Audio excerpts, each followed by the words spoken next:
So we're talking today about relationships, and this relationship especially with parents to their children.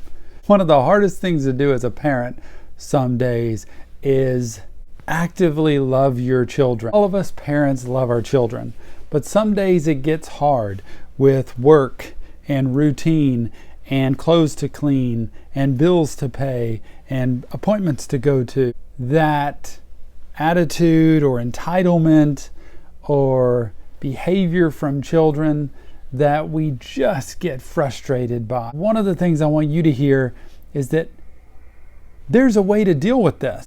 And the way to deal with behavior that's not really good and the way to deal with attitude that's not really good is actually in the time when the attitude's not bad.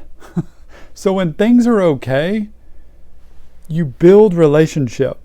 And as you build relationship, the need for that other person, the child, to act up shrinks. And a lot of times parents can either take for granted or just go on with life without trying to connect and build the relationship. That means putting deposits in the bank so that you have a really good solid relationship. And if you don't do this ahead of time enough, children won't feel like you care. And even though you love and care for your children, they might not know it unless they hear about it, they see it, and they feel it. They have to be able to have different ways to know that they're loved. It by no means says that you should give your children whatever they want.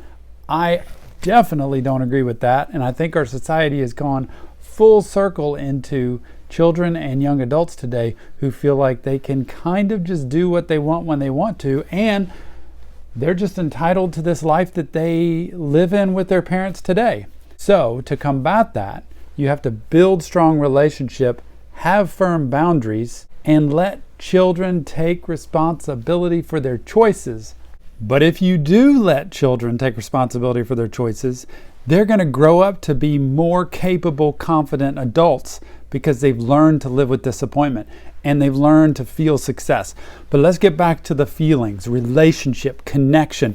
The way to connect is to tell, show, and express to your child how you feel about them. It's as simple as writing a note to them and telling them, hey, I love you. I'm thinking about you. I hope you have a great day. It's as simple as leaving their favorite candy bar at their bedside saying, I just thought of you today while I was out and I got this for you. It's as simple as sending them a text message that says, hope you're having a great day. I'm thinking about you. It's also as simple as spending time with them. Special dates you go out with your children. Go take them for a soft drink somewhere. Go get an ice cream somewhere real quick. Go for a walk.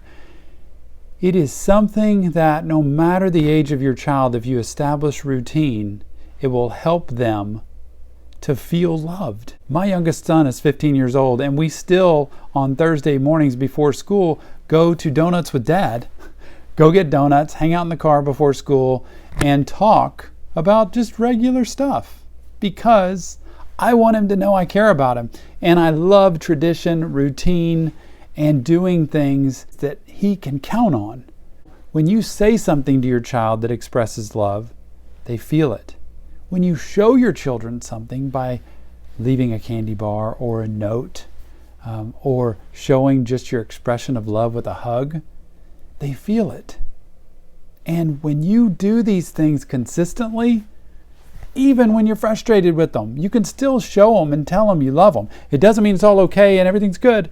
It just means I have to be a big enough, strong enough parent to show and express love because they're going to learn the model of love from you. Even in a broken home where there's a divorce, there's chaos, there's stress, teachers, mentors, coaches, anybody out there who's working with a child and living around a child can do this relationship building. Because think about it. Didn't you grow up thinking of at least one person who mattered more than any others? They cared about you more. They believed in you more. They knew you could be more. And you look up to them and you want to do good for them. So as a parent, connection means saying how you feel about your child, showing your child how you feel about them, and spending time with them. Find the time. Whether it's going to get donuts once a month, whether it's going to get a soft drink or an ice cream, whether it's going to see a movie that they love, even though you really don't, It's a chance for you to spend time. And if you just did that once a week or once a month and you put it on the calendar and your children can predict that and expect it, even a TV show for a young child who's 6 or 7 years old, and you sit down one night a week and you watch a special show with them, you can start to build the relationship so when things get hard, you can put the hammer down, and it's a whole lot easier to set a boundary and to have your children follow it than it's ever been when there's a disconnect. So if there's one thing I see parents do that creates more problems, it's staying detached and disconnected. Parents tend to ask a lot of questions. They tend to bark a lot of orders and commands and give instruction. Parents need to do that as a part of parenting, but they also need to make sure they're going to bed at night with their children knowing how they feel about them. Not that everything's okay and you can act however you want, children, but that I care about you, I love you, and I want you to know that, even if you don't say it back to me, teenagers. So go out there and try to make that connection. Say it, do it, show it, spend time with them, and let me know how that goes.